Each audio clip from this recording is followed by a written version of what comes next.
Hey guys, what you doing? Alright, I haven't slept all night long, so I look kind of like, crappy, haven't shaven, all that there and everything. But anyway, okay.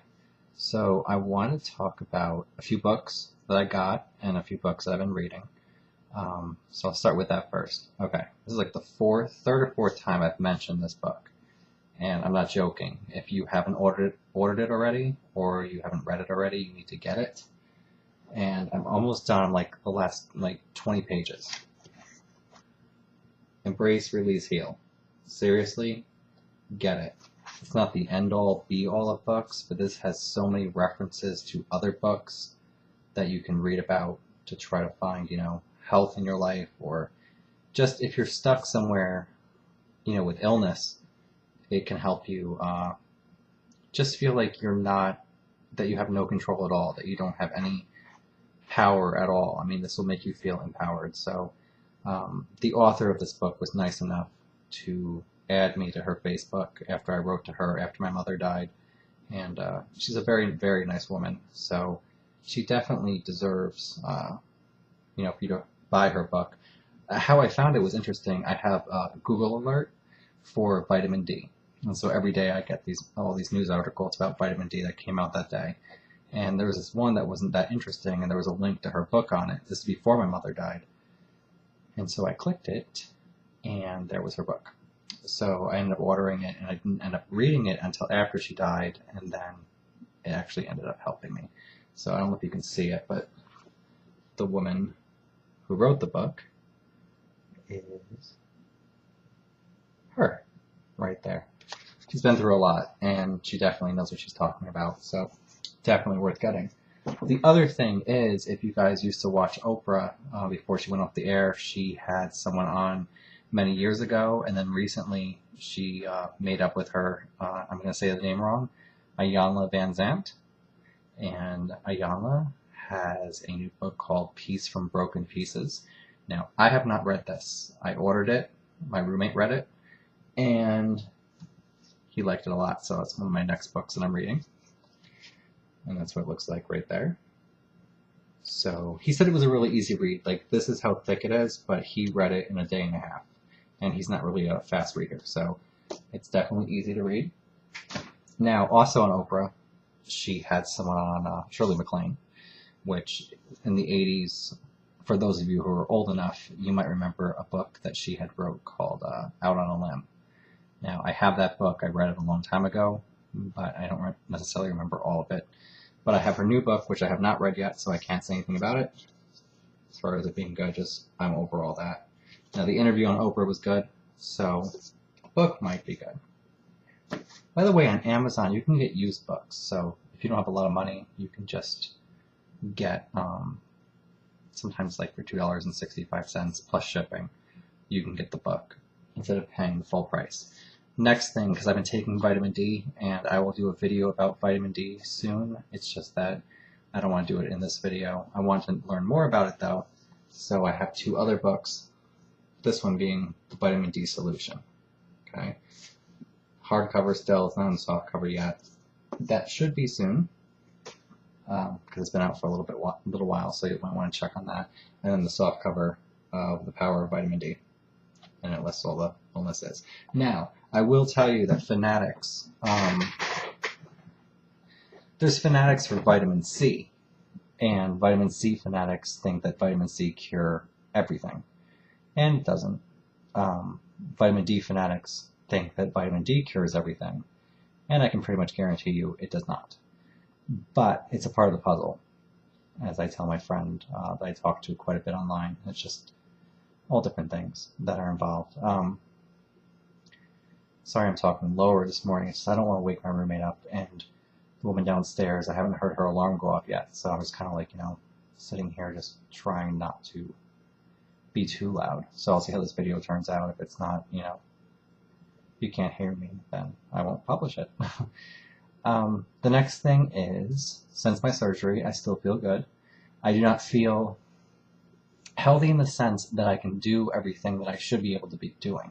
However, I have a lot more energy. This is causing a problem, which I was talking to someone about recently. And that problem is that I have energy for the first time in a very long time, but I don't have enough health to go do everything that energy should allow me to do. So this is what happened. In the past, people would say, well, aren't you bored sitting at home? Aren't you bored not doing anything? And to be honest, no, I wasn't. I wasn't bored at all. The problem is now I'm bored. And first time in many years, I'm bored. I don't know what to do with myself. I feel as if I should be going somewhere, feel as if I should be able to at least work part-time now. I feel as if I should be able to go out and see people at will. When I go to sleep at night, I wake up in the morning, I don't feel tired anymore, I feel awake. But the heart rate, the digestive symptoms are still there, and they're so severe still that I can't go and do the things that I want to do. It's just that now I'm stuck, and so now it kind of sucks.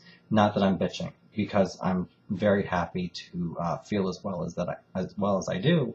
It's just that I can't go and do everything that I want to do. So now I'm left with energy for the first time and just not able to do things. However, that being said, I always have my roommate take the trash out, and he's kind of lazy about it. So like, I can fill a trash bag, it stays there. I can fill a second trash bag, it stays there.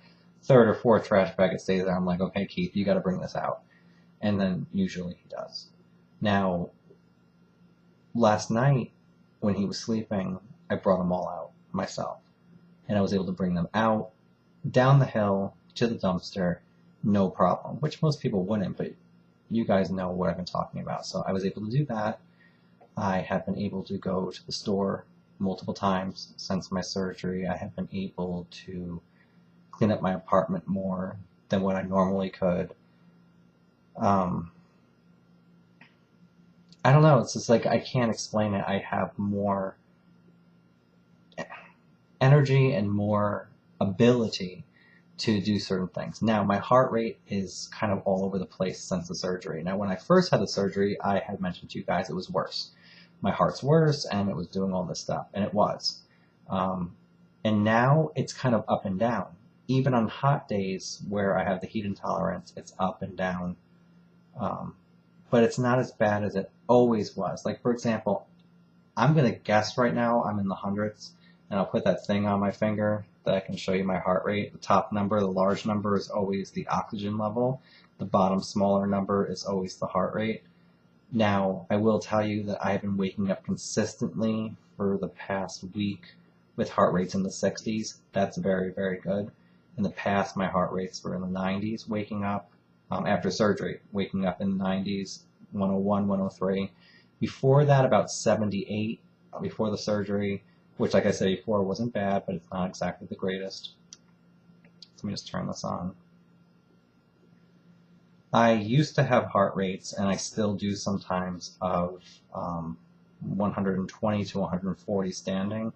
I have caught several times now my heart rate only being 83 to about 111, which 111 for standing is not great for most people, but for me that's like just astronomically great. So I will show that. Now right now, now keep in mind, not too long ago I took trash outside. I walked probably somewhere around 300 steps to do that.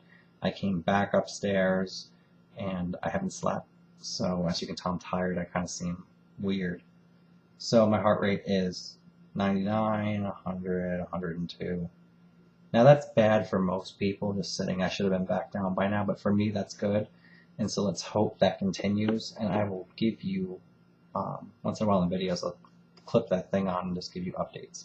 The next thing I want to talk about is that a lot of times we have issues saying things that we really believe. And this is so included in me. There's things I want to say all the time. There's things that I just don't. I've mentioned that I think before, or at least wrote about it before. And I think that what happens is we're so, even people who don't care too much about what people say, you still care a little bit about what people think about you. So you just don't open yourself up. And so I figured, you know what, since my mom died, it's like, we're here for how long? And if you like me or don't like me or what you think about me when I'm not shaven or tired and how I talk then or compared to when I'm more awake or when I'm healthy, when I'm not healthy, do I really care what you think about me? And to a point, yes, I'm not going to lie. But in reality, do I care? Not really. I mean, who are you to me? You know, unless you're a really close friend. And even close friend, because there's people who watch these videos that I do know, either from my past or from my present, and people who I've met online. And so do I feel when I make these videos that they might judge me? And I do. But at the same time, if they do, is it on me or is it on them? And so if you say something or you make a video and I don't agree with it, well, who's that on? I mean, if that's what you really believe, and if that's, you know, your true self, your true feeling, your true experience, then who am I to judge it? And if I do judge it, because people judge things, but if I do, does that mean you're wrong? And it doesn't. There's many, many things that I do in my life or things that go on where people would judge me, and especially in my past. I don't get into that as much just because I don't want to dig it up. But when people find out about it, their immediate reaction is, well, I don't judge you. Well, the second you say that you don't judge me, you're judging me. I mean, if you have to say right away, I don't judge you, well, then you're judging. It's kind of like if you told me in your past you used to shoplift a lot, and you changed since then, but you used to shoplift, and whatever your reasons were, and right away I said, well, I don't judge you. Well, then I'm kind of am. I mean, if you just told me I used to shoplift a lot, and then things changed, well, why would I say that much at all? You know, I wouldn't say anything at all. I'd just be like, oh, you know, or were you scared you were going to get caught? I mean, I'd kind of be, I don't know, I'm weird, so I probably would get into, you know, well, weren't you scared, or whatever. The last things I want to talk about, because this video I don't feel like it's really flowing as well as my usual ones. I'm already up to 12 minutes. The butterflies that laid the eggs, I got the fake diet, the artificial diet, which I had told you guys about. I wasn't that great at mixing it. It's the first time I ever did it. The romaine lettuce wasn't working out because even organic, I think, must have something on it. I don't know. It's not pesticide, but they weren't really eating that well. So I have 2 chrysalises. For those of you who don't know what a chrysalis is, it's like a cocoon, but it's different, but it's a chrysalis. But if you're confused, it's a cocoon, okay? So I have the fake diet on here. Now I got 2 of them already. There's, you can see one of the caterpillars over here somewhere. There's a couple more in there, and there's one at the top right there. They're doing pretty good, okay? And now the ones with the romaine lettuce, they're not. Now I want to specify, I had 300 eggs. There's really only like 16 left, so I did a really poor job. I'm very used to raising monarch butterflies and not painted lady butterflies, and so I've just been trying to get this organized. You can't even see it in here, but you can see the romaine lettuce and all their nasty poop. So there's that. Now, I want to do experiments with different things to see if it helped them, hurt them, didn't make a difference at all. And so I'm not looking for PETA to go after me. But this particular one, the new butterflies have laid eggs, and I took 1 caterpillar. I'm going to take a couple more once there's more. This is the fake diet. He's in there somewhere. Right now he's about the size of a pinhead. I mixed this fake diet with Prevacid. And Prevacid is the medication you take for heartburn, acid reflux, GERD, stuff like that. I want to see what happens with that. Next thing is, the reason why I'm doing this, by the way, is because there's hardly any studies on insect and butterflies when it comes to medication or nutritional supplements. Most of it is with people and with mice. And so that's the only information we have. Now, for example, I want to do a fake diet with the butterflies, not butterflies, the caterpillars, with lysine. Okay, because I take this, well, I haven't taken it since my surgery, but I was taking it before my surgery.